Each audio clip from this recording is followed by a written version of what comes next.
Si vous êtes un professionnel de la gastronomie, vous connaissez forcément Métro. Métro s'engage en faveur de l'égalité en soutenant Girls in Food. Merci à eux. Métro.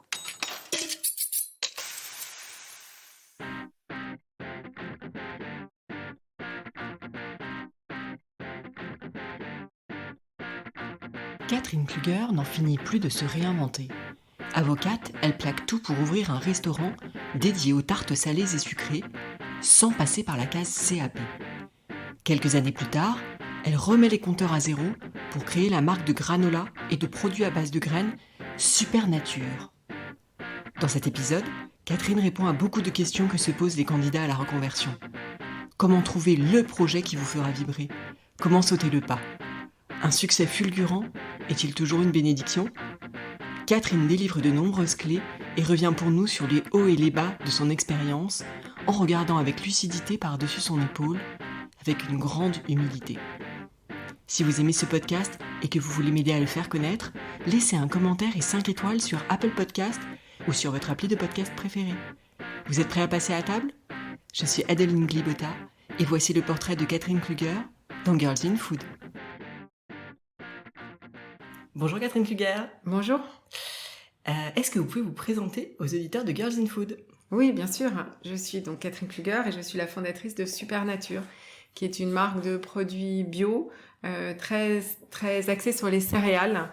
J'ai commencé avec une gamme de granola et aujourd'hui je les ai déclinés en barres. Je viens de sortir une gamme de crackers et je travaille toujours autour des produits bio, sains, gourmands, végétariens.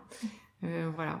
Vous allez nous expliquer ça et puis d'où vient cet intérêt pour le produit.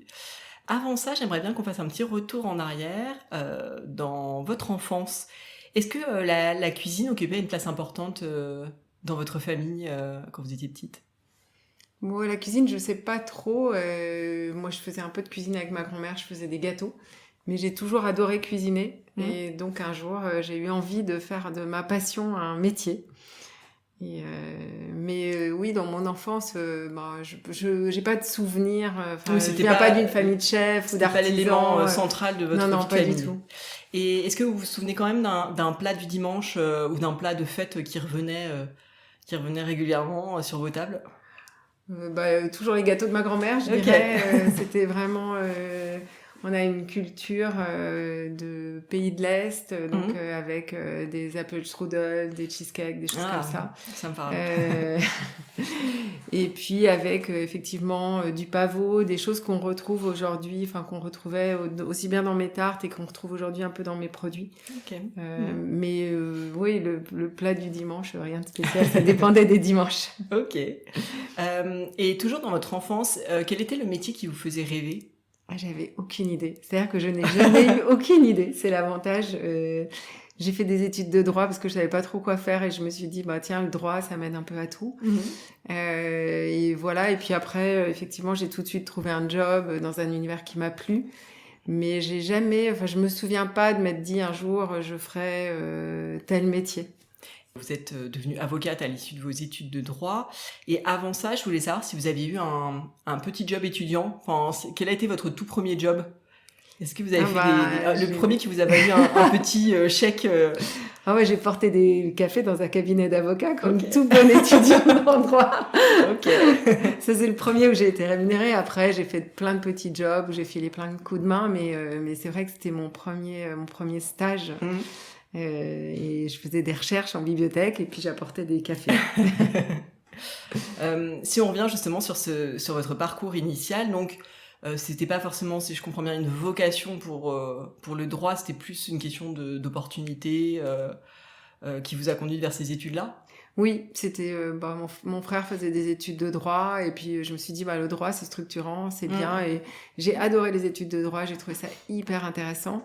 Et après j'ai eu la chance de l'exercer beaucoup dans la musique, de rencontrer plein d'artistes, de faire un peu de droit des médias et ça m'a un peu rendu la chose acceptable parce que c'était j'ai bossé dans l'internet, j'ai bossé dans des domaines où les rencontres faisaient que c'était très vivant. C'était une matière vivante. Peut-être assez loin de ce qu'on peut s'imaginer parfois effectivement du droit et de son application dans la vie quotidienne. Mais ouais, mais c'est vrai que le droit, tous les jours, on fait du droit quand on vit. Voilà, donc c'est ça qui m'a plu, c'est que c'était très structurant et très concret. Et même si, moi j'aime bien l'idée que quel que soit notre parcours, c'est les différentes étapes qui font que c'est intéressant, même si on fait pas le même métier toute sa vie. Donc vous avez été avocate. Aujourd'hui, entre vos études et puis ce métier que vous avez exercé quand même plusieurs années, qu'est-ce qui vous en reste? En quoi ça vous a été utile pour la suite? Y compris dans votre autre carrière d'entrepreneur? Moi, je pense que déjà, en fait, moi, j'ai commencé en entreprise et puis au bout d'une dizaine d'années, j'ai pris la tangente pour devenir avocat. Mais quand je suis devenue avocat, j'avais mon propre cabinet. Donc, c'était déjà un projet entrepreneurial quelque part. Et voilà, où je gérais mes clients, ma minuscule boîte.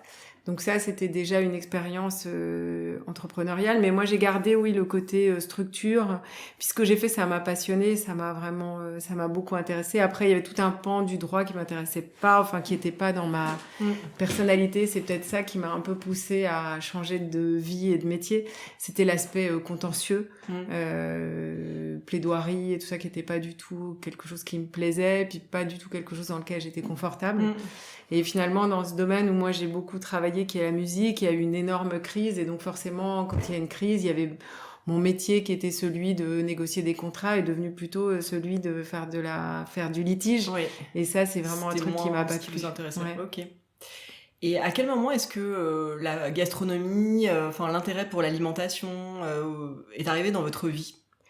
Alors, ça a toujours été un truc que j'ai fait. J'adore cuisiner. J'ai des tonnes et des tonnes de livres de cuisine chez moi. Donc, c'est toujours quelque chose qui m'a intéressée. Après, je me suis intéressée plus à l'alimentation. D'abord parce que j'ai arrêté de manger de la viande il y a 25 ans. Plus par dégoût. C'était le moment de la vache folle et l'idée des animaux qui mangent des animaux et tout ça, ça m'avait vraiment écœurée. J'ai jamais surmonté ce dégoût, donc c'est un truc personnel. Mes enfants en mangent, c'est pas du... Aujourd'hui, j'ai un attachement à dire il faut manger de la bonne viande, il faut respecter l'animal, etc. Mais à la base, c'était un truc moins philosophique.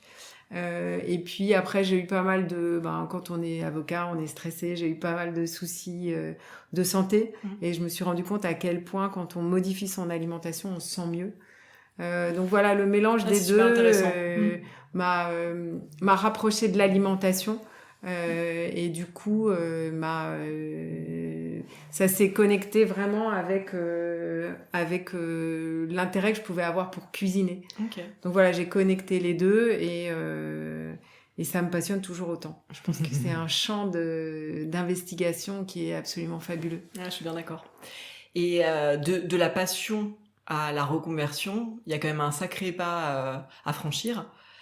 Comment est-ce que ça s'est passé concrètement comment a germé l'idée des tartes? Parce que votre premier projet après votre carrière, c'était les fameuses tartes Kluger. Alors c'est gentil de dire les fameuses, merci. C'est la crise de la quarantaine, la midlife crisis. Non, je sais pas, c'est parti d'un dîner avec des potes où j'expliquais à quel point mon métier me plaisait plus. Et ils m'ont dit, tu devrais faire un truc que t'aimes, tu cuisines super bien, tu fais des tartes, fais des tartes. Voilà, c'était le tout début des projets monoproduits. Et puis c'est un incroyable coup de tête, quoi. Parce que j'ai monté le truc en 6 mois et je pense que si j'avais réfléchi, si j'avais fait un CAP, si j'avais fait le truc dans l'ordre, je l'aurais sans doute jamais fait.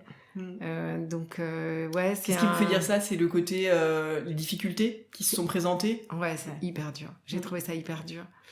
C'est dur physiquement, c'est dur de tenir la longueur.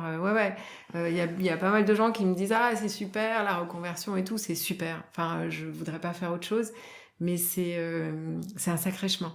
Justement, ça me fait penser à justement aujourd'hui la reconversion, c'est quelque chose qui est assez bien d'accepter. Beaucoup de gens pensent à faire ce chemin-là, c'est-à-dire quitter un travail souvent dans le tertiaire pour faire une reconversion dans la food. Qu'est-ce que vous pourriez leur donner comme conseil en faisant un peu le bilan de cette expérience-là, de la reconversion, vraiment sur cet aspect-là? Alors, je ne me sentirais pas autorisée de donner des conseils. Je peux juste parler pour mon expérience personnelle. moi, j'ai trouvé ça une chance incroyable de travailler dans un domaine qu'on aime. Après, c'est pas du tout un conte de fées. Et puis après, il y a l'aspect, si vous travaillez dans votre propre boîte, ou si vous allez travailler pour d'autres, si vous faites un CAP, quel est votre parcours? Moi, j'ai fait un truc un petit peu atypique, puisque effectivement, quand je me suis lancée, j'ai embauché un chef, donc j'ai vraiment appris sur le tas. J'avais fait mes recettes avec Nicolas Bernardet, qui est meilleur ouvrier de France. J'avais mon process, etc. Mais quand j'ai démarré, toutes les règles d'HACCP, voilà, je les ai vraiment appris sur le tas. Puis même le geste, la répétition, tout ça. Oui, c'est une chose de faire une recette une fois, c'est une chose de faire ça toute la journée et tous les jours. Bah ouais, parce que les gens, ils ont l'image de Top Chef, quoi. Ils pensent que on est tous les jours en création, etc. Mais c'est des métiers infiniment répétitifs. Infiniment exigeant, on doit tous les jours recommencer. Voilà, c'est un petit côté une journée sans fin, quoi. Ouais. Et moi, j'avais cette première partie de journée en cuisine que je trouvais super sympa, mais après, j'avais tout l'aspect entrepreneurial qui consistait à développer ma boîte, à la financer. Donc voilà, les deux expériences sont très différentes et toutes les deux sont à la fois source d'infinie satisfaction et de terribles moments de désespoir. Mais c'est intéressant de l'entendre aussi. Ouais, non, mais c'est pas du tout. Sauf si on passe d'un job de salarié à un job de salarié dans un autre domaine et qu'on est sûr que ça va plaire. Mais sinon, ouais, c'est pas simple, quoi. Et vous nous disiez que c'était un petit peu vos amis qui vous avaient soufflé cette idée. Bon, à l'époque, les reconversions étaient un petit peu moins courantes qu'aujourd'hui, où on connaît tous quelqu'un qui a fait une reconversion. Enfin, moi-même, je suis issue d'une reconversion. Comment ça a été perçu de manière générale par votre entourage? Est-ce que vous avez plutôt été encouragé? Est-ce qu'on vous a dit c'est une folie? Un peu des deux? Bah ouais, ça dépend. Enfin, ma famille, ils ont trouvé ça super. Mes potes qui m'ont conseillé de le faire, ils sont toujours là. Ils m'ont aidé à faire mes boîtes de granola et c'est toujours les premiers auxquels je fais goûter mes produits. Donc voilà, et puis il y a des gens à qui j'ai dit que j'avais arrêté d'être avocat pour aller faire des tartes et qui m'ont pris pour une folle. Donc il y a un mélange de tout. Ok. J'ai vu à peu près toutes les réactions. Il y a beaucoup de gens qui ont trouvé ça courageux quand même. Et à l'époque, c'est vrai qu'il n'y avait pas beaucoup de reconversion. Et moi, je m'étais toujours dit, avocat, c'est un métier auquel on peut revenir. Donc j'avais l'impression d'avoir un espèce de filet de sécurité. Mais voilà, je pense qu'il y a beaucoup d'inconscience. Si on réfléchit trop, peut-être qu'on le fait pas. Et ça, est-ce que ça pourrait être une forme de conseil, c'est-à-dire foncer et... Ouais, non, je ne dirais pas. Franchement, il y a eu plein de super trucs, mais aussi des choses difficiles. Ouais. Donc, j'oserais pas conseiller, dire aux gens, mais allez-y, foncez, c'est top! parce que chaque expérience est singulière et puis ça dépend aussi de ce que vous en attendez, à titre personnel, financièrement, où vous en êtes dans votre vie. Il y a tellement de questions. Je voudrais rebondir aussi sur un point que vous avez abordé, qui est votre collaboration avec un chef pour la réalisation des recettes. Pourquoi est-ce que vous avez choisi de ce process-là qu'est-ce que ça vous a apporté par rapport au fait de concevoir vous-même vos recettes? En fait, j'avais mes recettes, mais ce que j'ai fait avec Nicolas, c'était de les faire en mieux. C'est-à-dire, il m'a aidé sur la précuisson de la pâte, sur la hauteur du bord, sur les carottes, est-ce qu'on les râpe ou est-ce qu'on en fait des tagliatelles, etc. Les goûts, les recettes, c'était vraiment les miennes. Et puis, il a respecté ce côté un petit peu pas parfait. Nicolas, c'est un mof, surtout. Et c'est drôle parce que je l'avais emmené chez moi la première fois, je lui ai fait goûter mes tartes et il m'a dit, ouais, on peut faire mieux. Mais il était déjà... je l'avais embarqué sur le goût. Et c'est ça qu'on a préservé, c'est vraiment mes recettes quelque part. Mais en 1000 fois mieux, parce que faire une bonne tarte qui sort du four et la servir à vos potes, c'est cool. Mais quand il faut qu'elle reste dans une vitrine réfrigérée, qu'elle soit transportée chez les gens et mangée le soir même ou le lendemain matin, c'est une toute autre histoire. Et moi, je voulais vraiment faire un produit professionnel. Et donc, j'ai toujours su que j'y arriverais pas si j'avais pas autour de moi des gens dont c'était le métier. Je pense que la gastronomie, c'est un métier. Alors aujourd'hui, peut-être 10 ans plus tard, j'en sais quand même un peu plus qu'avant. Et peut-être qu'aujourd'hui, parfois, je me sens autorisée à dire que c'est mon métier. Mais en tout cas, quand j'ai démarré les tartes, j'avais énormément de choses à apprendre et j'étais pas professionnelle. Et quand vous vous êtes lancé, qu'est-ce que vous aviez en tête? C'était quoi l'idée? C'était d'ouvrir une boutique et voilà, c'était... vous disiez quoi? Je sais pas. En fait, je me suis dit, ouais, c'est cool, je vais faire une boutique de tartes. Okay. Et j'avais pas de... Il n'y avait pas de plan, en fait, de carrière, enfin, en tout cas... Non, à la fin du podcast, tout le monde va avoir l'impression que je n'ai jamais de plan. si, mais je trouve ça intéressant aussi de se dire ça, enfin, que c'est possible aussi comme ça. Ouais, mais c'est ça, je me suis dit, je vais essayer de faire un truc qui me plaît, un truc qui me ressemble. C'est pour ça que j'avais... mes copains m'avaient dit, tu devrais l'appeler comme toi, ça fait pâtissier, gourmand et tout ça, donc... c'était, ouais, je pense que c'était, puis ça se présentait comme un tampon, c'était vraiment une façon de dire, il y avait un petit peu d'audace là-dedans, mais ouais, j'avais pas de vue, je me suis dit, si ça marche, tant mieux, si ça marche pas, je redeviendrai avocat. Et quelles sont les leçons de cette aventure entrepreneuriale-là qui vous ont été utiles pour la suite, notamment pour votre marque que vous avez lancée ensuite, Supernature? Alors moi j'en ai retenu 2 choses, c'est que d'abord la gastronomie c'est quand même un métier de volume.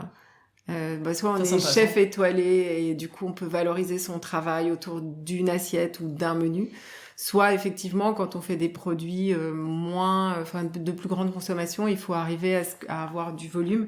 Et du coup j'ai travaillé avec un biscuitier qui avait un atelier suffisamment grand pour me dire voilà, aujourd'hui je peux porter mes produits à un plus grand nombre de personnes, et puis de rester concentrée. Dans les tartes, j'étais toujours un peu à droite, à gauche, je rencontrais plein de gens qui me donnaient plein d'idées, du coup j'avais envie de faire toutes les idées.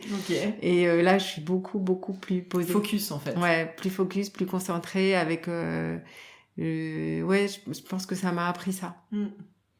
Okay. Est-ce que c'est plus, vous pensez, une question de maturité?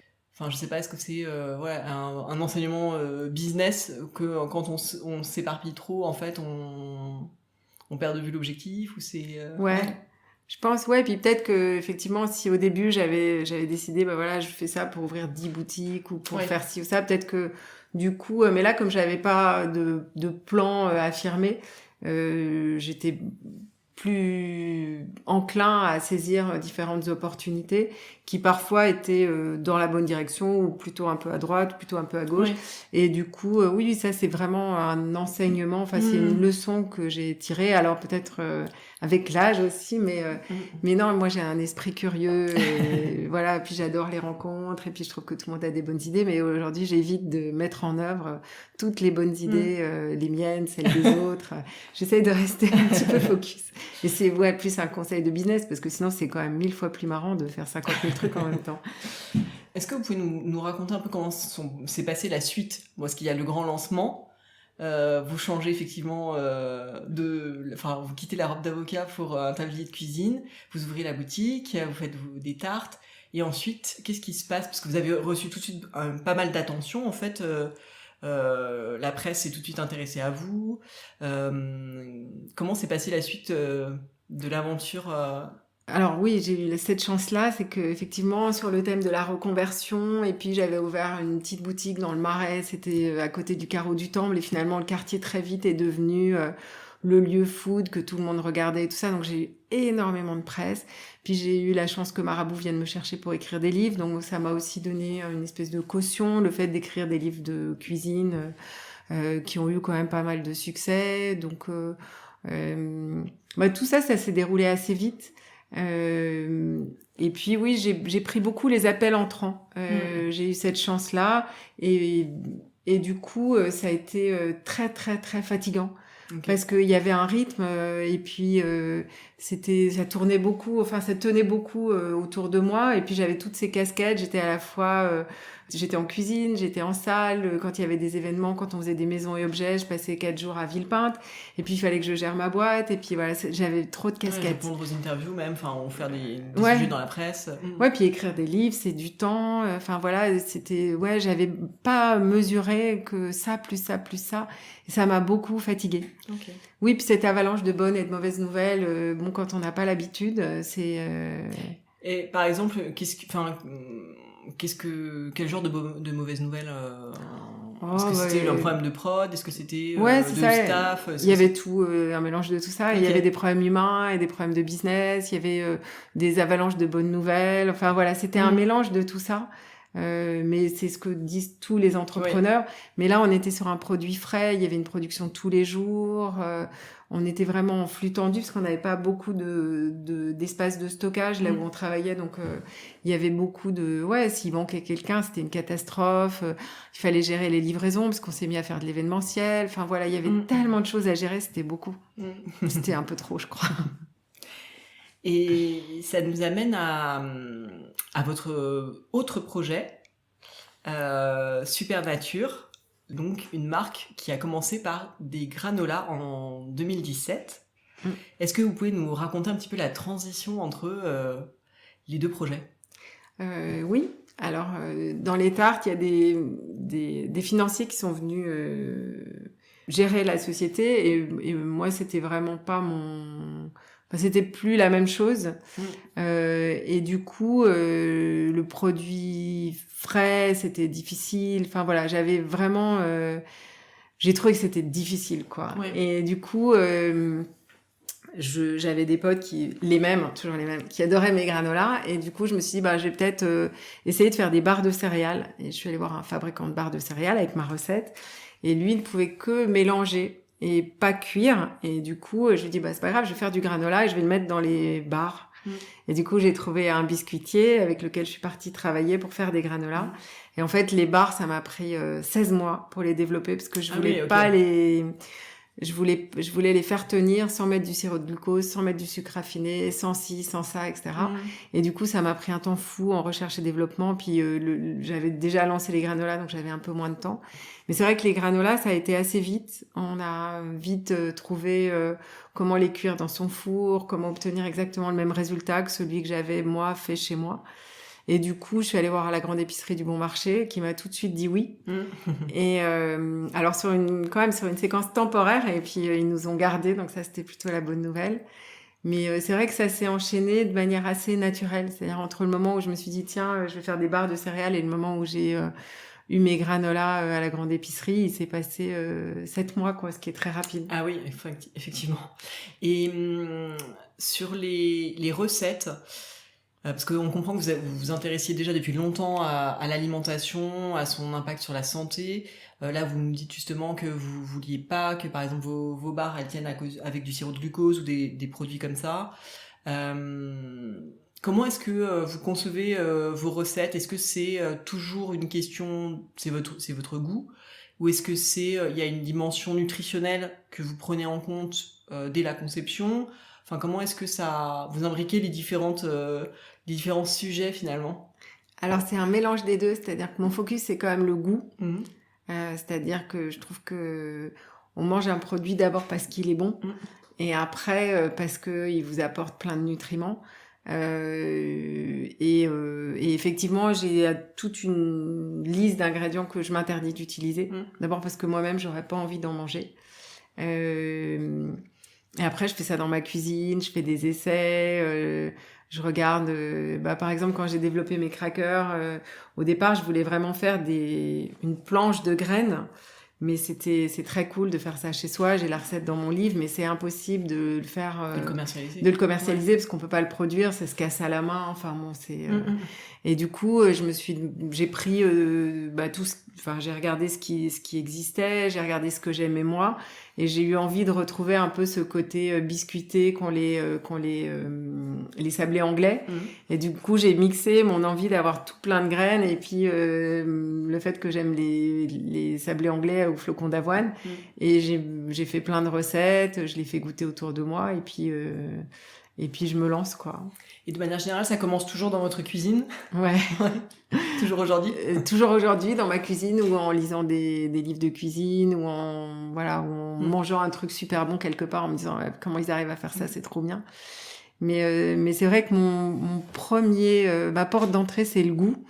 Et ensuite, c'est les valeurs nutritionnelles et ce que ça peut apporter.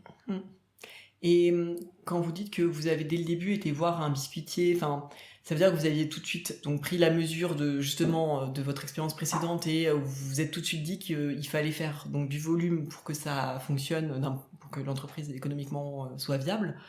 Est-ce que dès le départ, vous vous êtes dit que vous alliez faire une gamme de produits, même s'ils ont des points communs, ce sont quand même des produits, des segments quelque part différents?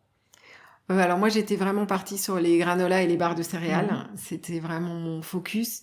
Et puis moi, c'est un truc que je mange au petit-déj depuis 10 ans, donc j'en ai un cahier plein, parce que comme j'aime pas manger tous les jours la même chose, je les ai essayés au café, au jus d'orange, aux pommes, au chocolat, à la cacahuète. Enfin voilà, j'en ai un cahier plein. Donc j'avais vraiment envie de retrouver dans ma boîte ce que je mangeais chez moi. Et du coup, je suis partie sur ça. Et puis le fait que je trouvais que aujourd'hui, en snacking, il n'y avait pas le petit-déj dans la poche, le côté effectivement barre de céréales, mais sans rien d'autre, qui soit pas une barre de pâte de date, en fait, ce qu'on trouve un peu partout. Oui. Que j'aime bien, mais c'est autre chose, quoi. C'est mou. Voilà, c'est pas ça que j'ai envie de manger le matin ou dans la journée, d'ailleurs. Mais j'avais pas de vision de gamme, vraiment. Ouais, donc ça s'est construit au fur et à mesure. Ouais. Mais finalement, sur une période assez courte, parce que vous vous êtes lancé, je crois, en 2017. Et donc voilà, 5 ans plus tard, vous avez déjà... j'ai pas mal de produits, et puis je continue à en développer, et après, le but, c'est vraiment de les commercialiser. Ce que je trouve un petit peu moins sympa à faire, mais à un moment, il faut le faire. Et justement, comment vous vous êtes organisé d'un point de vue business? Est-ce que... vous êtes repartie toute seule? Est-ce que vous avez... comment vous avez construit votre entreprise? Alors, je me suis associée avec quelqu'un qui avait un profil très complémentaire du mien. D'accord. Justement, parce que je voulais plus avoir toutes les casquettes. Donc, c'est quelqu'un qui a repris tout ce qui était back-office, finance, qui a installé des choses dont je ne connaissais même pas le nom. Entre un CRM, voilà, c'est des gestions des bons de commande, des bons de livraison, donc je me suis associée avec quelqu'un qui a pris en charge toute cette partie-là, et on est restés tous les deux pendant 3 ans et demi. D'accord, quand même. Donc on a tenu la boîte tous les deux, et on a eu des très bonnes journées bien remplies je veux bien en croire. Pour faire tout ça à deux, mais on s'est quand même bien marré. Et puis après, on n'était plus hyper d'accord, hyper alignés sur ce qu'on voulait en faire, jusqu'où on voulait l'amener. Et du coup, mon associé est sorti là en début d'année. Okay. Et du coup, il y a d'autres gens qui m'ont rejoint pour poursuivre le développement. Ok, pour continuer à grandir. Ouais, mais parce que j'ai pas envie de travailler toute seule, j'aime pas ça en fait. D'accord. Enfin, non, j'aime pas. C'est intéressant aussi de voir, vous avez essayé, et peut-être si ça vous correspond pas, effectivement, c'est intéressant que cette expérience, elle vous permette aujourd'hui de faire autrement. Ouais, puis je crois beaucoup à... je crois beaucoup, pas seulement au binôme, mais à ce que peuvent vous apporter les autres, à l'interactivité entre les gens. Ça, c'est un truc auquel je crois profondément. Et je trouve que c'est toujours intéressant, même si qu'on soit d'accord ou pas d'accord, ça apporte toujours quelque chose. Et sur le marché du granola, vous avez été une des pionnières en France. Depuis, il y a plusieurs marques qui se sont lancées, et je me demandais comment est-ce qu'on fait pour rester justement focus, pour pas se laisser en quelque sorte polluer par les autres acteurs du marché. Comment est-ce qu'on fait pour mener sa barque et finalement ne pas justement regarder toujours à droite à gauche ce qui se fait? Bon, on fait comme on peut. Alors, c'est pionnière, je sais pas, parce que quand je me suis lancée, on était déjà 3 ou 4. Aujourd'hui, on est plutôt 6 ou 7, mais on a en face de nous des géants, des gens comme Favrichon ou Cereco, qui sont des très grosses boîtes. Et on est toute une petite... on est 4, 5, 6 petites marques. Je pense que mon focus, c'est vraiment que ça me passionne, et que je suis convaincue qu'on a un super bon produit et que j'ai envie d'embarquer les gens avec moi. Mais ouais, on a toujours un peu peur, on espère que les gens vont aimer nos produits. Il y a toujours ce truc-là présent. Alors parfois j'arrive et les gens me disent « Oh, on te voit partout !» Et en fait, on me voit partout parce que c'est des gens qui me connaissent et qui du coup, ils font attention. Mais en fait, on est aujourd'hui encore assez mal distribué. Et je pense que notre produit, il a vocation à aller plus proche des gens, à être mieux distribué. J'espère en tout cas. Je voudrais aussi qu'on parle du sujet du succès. c'est forcément une notion assez relative. Ça peut être le succès dans le regard des autres, ça peut être le succès selon sa propre échelle de valeur. Vous, à quel moment vous vous dites c'est un succès à quel moment est-ce que vous êtes contente du résultat? Alors, je suis contente du résultat quand j'ai, comme par exemple mes crackers où j'ai fait des tonnes d'essais et puis à un moment, ça ressemblait à ce que j'avais vraiment envie de manger. Après, la notion du succès dans le regard des autres, c'est pas facile. Ouais. Parce qu'il y a un tel écart entre la façon dont vous voyez où vous en êtes et où les gens le perçoivent. C'est assez difficile. Ouais, c'est pas le truc sur lequel je suis le plus à l'aise.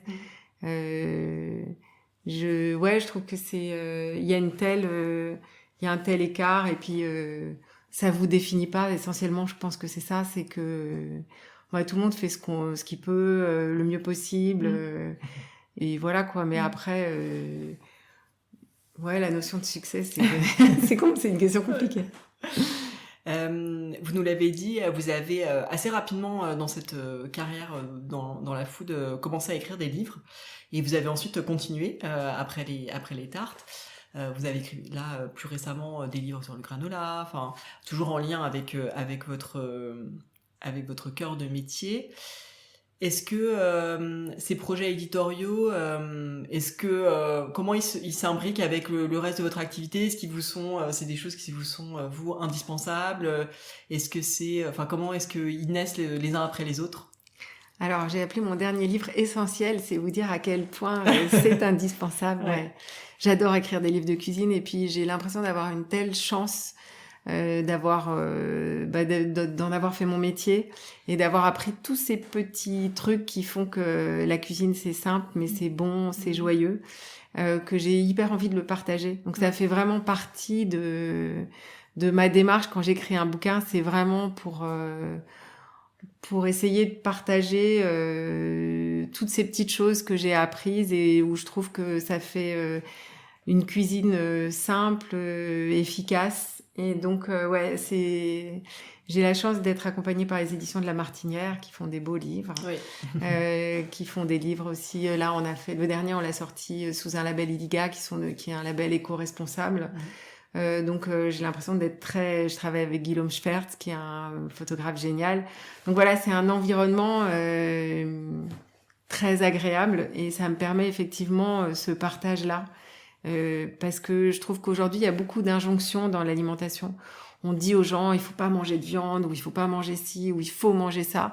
Et en fait, je trouve ça cool de pouvoir écrire des livres pour dire aux gens, il n'y a pas d'injonction. Mais par contre, on peut entrer dans votre cuisine et vous accompagner pour manger un peu différemment. Et c'est cool et c'est consensuel. On peut s'amuser aussi, ouais, puis c'est chouette.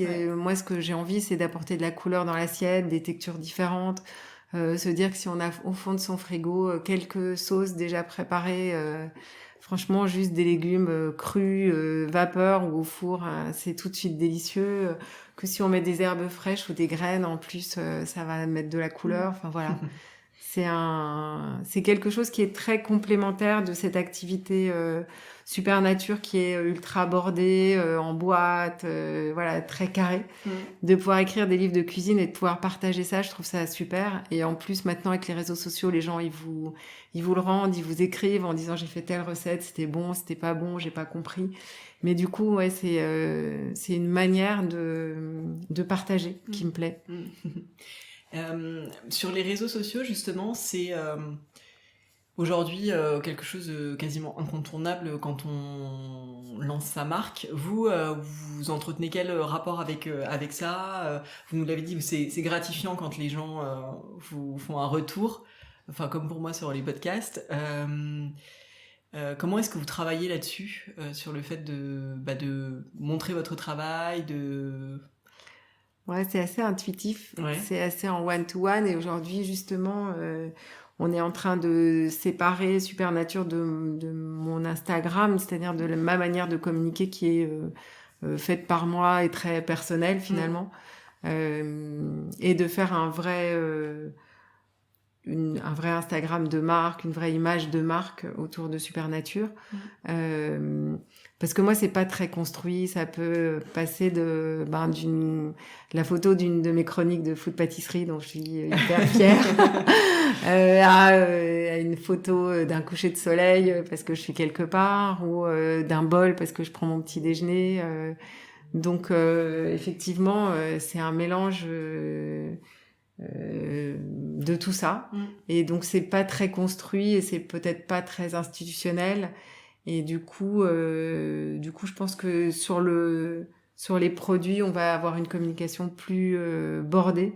Et comme ça, moi, ça va me permettre de continuer à communiquer. Mais c'est vrai que moi, il y a des gens que j'ai rencontrés par Instagram. Ouais. Donc c'est un peu magique, quoi.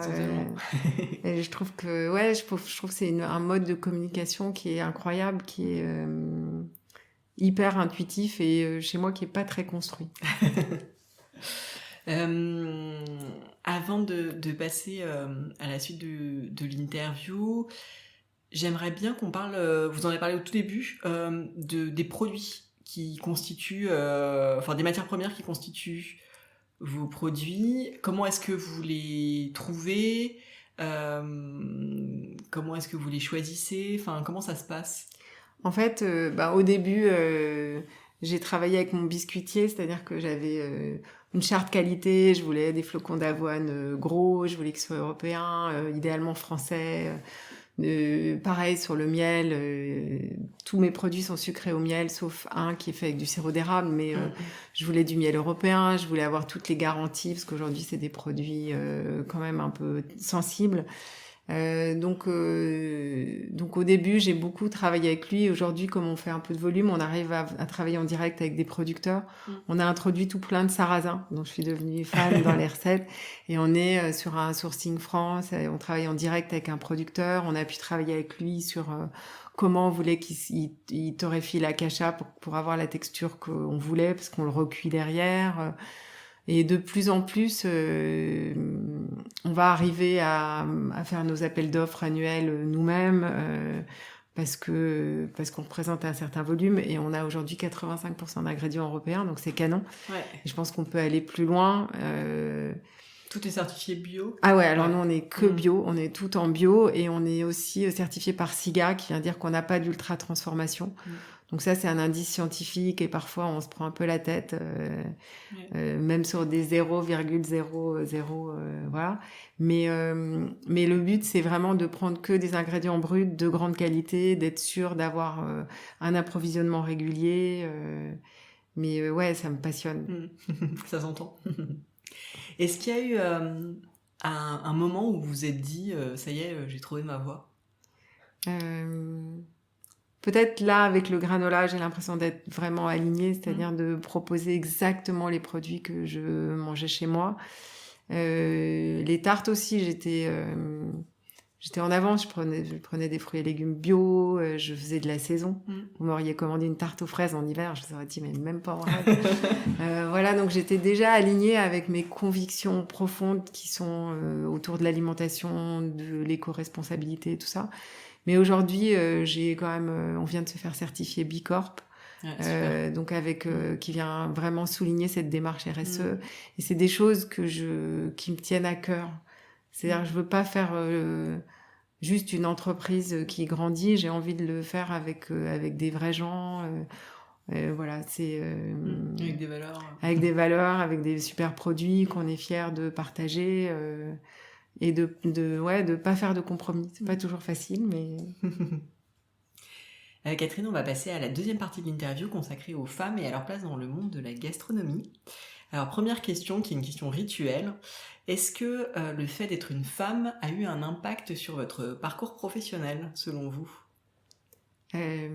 Alors ça, c'est une bonne question. Alors déjà, les femmes et la gastronomie, c'est une vaste question. Tout à fait. On pourrait rester là jusque tard ce soir. Alors moi, j'ai pas eu l'impression que c'était un handicap, mais aussi parce que j'ai pas suivi un parcours traditionnel. C'est-à-dire que je suis arrivée dans cet univers, j'avais déjà 40 ans, j'étais la boss, c'était ma boîte, et j'ai rencontré beaucoup de bienveillance de la part des chefs, parce que je venais pas de là, je venais d'aucun sérail, je venais d'aucune coterie, voilà, le côté décalé, puis le courage de se lancer, tout ça, les gens ont été très bienveillants et voilà, il y en a plein qui m'ont accueilli, donc ça a été très cool. Mais après, j'ai trouvé le travail pénible parce que c'est lourd, quoi. Physiquement, c'est dur. Physiquement, j'ai trouvé ça super dur, de rester debout des journées complètes, de charrier des sacs de 25 kilos de farine, de renverser sur le marbre je sais plus combien de kilos de pâtes, ou voilà, tout ça, de tourner les plaques dans le four quand l'appareil à quiche est cru et qu'on en met partout. Ouais, le fonçage, au début j'étais nulle et maintenant le bord de ma tarte c'est toujours une machine de guerre, même sans respecter le temps de pause, c'est impec. J'ai l'impression d'avoir Nicolas assis sur mon épaule. Je ne pourrais pas faire autre chose. Non, mais c'est des métiers physiques, donc physiquement. On le sait pas assez, on le dit pas assez, et c'est souvent une claque. Quand on se reconvertit. C'est une claque. Vous avez fait de la pâtisserie, donc vous j'ai savez. exactement le même retour d'expérience. J'ai trouvé ça physiquement très, très, très éprouvant. Ouais, moi honnêtement, j'ai trouvé ça difficile et encore, je pense que les gens étaient sympas parce que c'était ma boîte, donc ils m'ont pas tellement bisuté et personne m'a obligée à faire ça. Mais je pense aussi que j'avais envie de tout savoir faire et de tout savoir faire comme les autres. Donc je me suis pas autorisée de dire bon alors ça c'est trop lourd, ça je fais pas, je suis la patronne, je fais pas ci, je fais pas ça. Donc je l'ai fait, mais j'ai trouvé ça difficile et je pense que ça c'est une particularité quand même féminine. Les garçons avec qui j'ai bossé, ils renversaient le truc sans problème et moi j'étais là genre donc voilà, mais sinon j'ai pas tellement souffert de ça, mais dans la gastronomie c'est une vraie question. C'est quelque chose dont je suis très au courant et que je trouve infiniment regrettable qu'on en arrive à faire des brigades que de femmes juste à cause de tout ce qui se passe. Je trouve ça dommage. Oui, la mixité ce serait... ça doit être puis juste le respect, quoi. Enfin, je veux dire, au bout d'un moment, on n'est pas une femme ou un homme, mais il faut que tout le monde puisse travailler et qu'on puisse tenir compte des particularités des uns et des autres, mais sans que ce soit un handicap.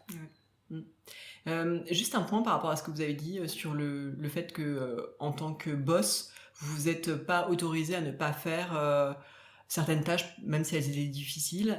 Est-ce que c'est quelque chose que vous recommanderiez ? Ouais, je sais pas, c'est personnel. Je crois que ça fait partie de mon caractère. Je sais pas. Ok. Ouais, je pense que c'est personnel. Vous qui maintenant côtoyez justement plein de gens dans le domaine de la gastronomie, quelle vision vous avez de la place des femmes par rapport au moment où vous vous êtes lancé, même si vous à titre personnel, on sent que voilà, il n'y a pas eu de difficultés particulières. Est-ce que vous avez l'impression que les femmes sont mieux accueillies aujourd'hui qu'il y a quelques années Pas tant que ça, j'ai pas l'impression. Enfin, je sais pas, vous devez en voir plus que moi, mais j'ai pas l'impression. J'ai l'impression que c'est encore hyper difficile. Je trouve aussi. Et j'entends, enfin, j'ai eu la chance d'échanger avec des pâtissières géniales et qui racontaient des histoires horribles. Ouais, j'ai pas l'impression que ce soit tellement plus facile. Et puis même Instagram en est plein d'histoires horribles. Et je pense que, peut-être qu'on embauche plus facilement des femmes aussi parce qu'on doit pour se donner une bonne image. Mais je suis pas sûre qu'on les traite tellement mieux. Et je pense que ça reste, en tout cas dans ce domaine-là, un vrai problème. Enfin, quelque chose de difficile et que je trouve dommage. Je partage assez votre avis. Est-ce que vous auriez un conseil à donner à ces femmes qui arrivent dans ces métiers sans être toujours bien accueillies, mais qu'est-ce que vous auriez envie de leur dire ? Ouais, moi j'aurais envie de leur dire de s'en foutre, mais c'est pas possible parce que ça vous rattrape, quoi. Ce serait trop facile de dire qu'il suffit de pas faire attention. Donc je saurais pas quoi conseiller. Je trouve juste regrettable que ça bouge pas plus vite et que ce soit encore aujourd'hui une question. Ça devrait pas, mais je vois bien que c'est le cas et j'ai pas de recette miracle malheureusement, mais ce serait chouette que ça bouge. Ouais. Et dernière question sur le sujet, est-ce qu'il y a des femmes qui vous inspirent ? Ah bah oui, plein. Forcément Anne-Sophie Pic sur le goût et puis sur son acharnement autour du goût. Je trouve ça fabuleux. Après, oui, moi je connais bien Ophélie Barès, donc j'adore le travail et qui a gardé. Enfin, c'est une femme, quoi. Je trouve que ça. Elle n'a pas eu besoin de ressembler à un homme. Je trouve que c'est des gens. Il y a plein de femmes dans la pâtisserie, je trouve, qui apportent beaucoup, ou dans la cuisine. Mais je trouve que... Et puis, je les trouve infiniment courageuses. Je trouve qu'il y a beaucoup de... Parce que, elles font fi de cette différence-là et elles continuent à avancer. C'est super fort, quoi. Catherine, on va passer à la dernière partie de l'interview, le questionnaire Girls in Food, des questions pour mieux vous connaître. Oh là. Quel est votre dernier coup de cœur food ? Donc ça peut être un restaurant, ça peut être un livre, ça peut être un petit peu ce que vous voulez, un produit. Alors c'est mon premier et mon dernier, c'est toujours les recettes d'Ottolenghi, je pense. C'est vraiment quelque chose qui a un peu révolutionné ma cuisine et la cuisine de tas de gens. Et je trouve que ça continue à être toujours innovant. Voilà, donc ça reste mon coup de cœur food ever.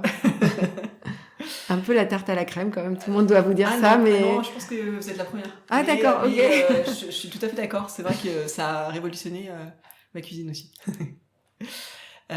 S'il y a un plat qui devait résumer votre enfance, qu'est-ce que ce serait ? Un plat qui résumerait mon enfance. Ça peut être un des gâteaux de votre grand-mère. Ouais, on va y retourner, je pense. Ce serait un mélange des sablés de ma grand-mère et de son Apfelstrudel, je pense. Est-ce qu'il y a un plat que vous avez goûté que vous n'avez jamais oublié ? Un plat, peut-être un déjeuner chez Nopi à Londres. Toujours, je suis un petit peu monolithique, pardon. Est-ce qu'il y a un aliment que vous détestez ? Alors déjà, moi, je mange pas de viande et je déteste le chou de Bruxelles. Okay. C'est un classique. C'est un classique, mais pourtant, j'ai tout essayé parce que c'est devenu tellement à la mode, le chou de Bruxelles, et j'y suis pas arrivée. Est-ce qu'il y a un produit que vous avez toujours au frigo ou dans votre cuisine ? Oui. Alors j'ai toujours un peu de labné et j'ai toujours de la purée de cacahuètes, donc le labné au frigo et la purée de cacahuètes dans mon placard. Quelle est votre recette fétiche, celle que vous faites tout le temps à la maison ? Alors c'est des salades avec une base de céréales, ça peut être du quinoa ou des légumineuses comme une salade de lentilles. Et après j'y mets à peu près tout ce que j'ai dans mon frigo, c'est-à-dire une tonne d'herbes, des radis, l'hiver des radis d'hiver, maintenant des petits radis roses, des graines, et puis après moi je le mange tel quel, je rajoute un peu de poulet pour les enfants, voilà, c'est vraiment la base. J'ai toujours des céréales cuites, des herbes, et après les légumes qui passent sous la main. Ouais, voilà, du chou-fleur, enfin voilà ce qui passe. Et quand vous préparez votre salade chez vous dans votre cuisine, quelle est la bande-son qui passe ? Est-ce que c'est de la musique ? Est-ce que c'est la radio ? Est-ce que vous discutez ? Alors moi, je cuisine en silence et essentiellement, je cuisine toute seule. C'est vraiment mon sas de décompression. C'est le moment où j'ai un esprit qui papillonne beaucoup, enfin qui tourne beaucoup. Et du coup, c'est le moment où ça s'arrête. C'est-à-dire, il n'y a plus que la planche et le couteau. Comme je me suis coupée 50 000 fois, maintenant j'essaie de me concentrer. Mais dans ma confection de salade, il y a forcément beaucoup de découpes parce qu'il y a cette petite période où du coup vous êtes complètement vous demandez ce que vous allez mettre dedans et puis vous coupez, et cette espèce de rituel de découpe c'est accompagné d'un silence un peu méditatif. Ouais. Quel serait le resto de votre vie s'il n'en restait qu'un ? Le resto de ma vie, je saurais pas dire. Ce serait un resto méditerranéen, résolument, avec tout plein de légumes et des céréales, mais je sais pas, je retournerais peut-être chez Nopi. C'est obsessionnel, décidément. Et est-ce qu'il y a un resto qui vous fait rêver ? Vous n'êtes pas encore allé, mais qui est au sommet de votre liste ? Ouais, il y a plein de restos étoilés où je ne suis jamais allée, mais j'aime... Ouais, je saurais pas dire, peut-être Pierre Gagnère. Je trouve qu'à la fois sa cuisine, sa personnalité, la façon dont il parle de sa cuisine, ça fait hyper envie. Dernière question de cette interview. Quelle femme souhaiteriez-vous entendre au micro de Girls in Food ? Je dirais Claire Pichon, parce qu'elle a à la fois une incroyable culture food, Moi, je l'ai rencontrée à l'époque où j'écrivais des livres chez Marabout. Et elle écrivait une espèce d'anthologie sur la... Donc, elle a cette culture un peu traditionnelle et à la fois, elle est ultra moderne. Ouais. Elle a une vision de la gastronomie ultra moderne. Donc, j'adore ce mélange des deux. Je précise pour les auditeurs, Claire, qui est la rédactrice en chef de Food Cuisine et Food... Voilà. Un grand merci, Catherine Kluger. Merci à vous, 1000 fois. À très bientôt. À bientôt. Si ce podcast vous plaît et que vous voulez m'aider à le faire connaître, mettez-lui 5 étoiles et laissez un commentaire sur Apple Podcast ou sur votre appli de podcast préféré. À bientôt pour une nouvelle interview de femmes inspirantes.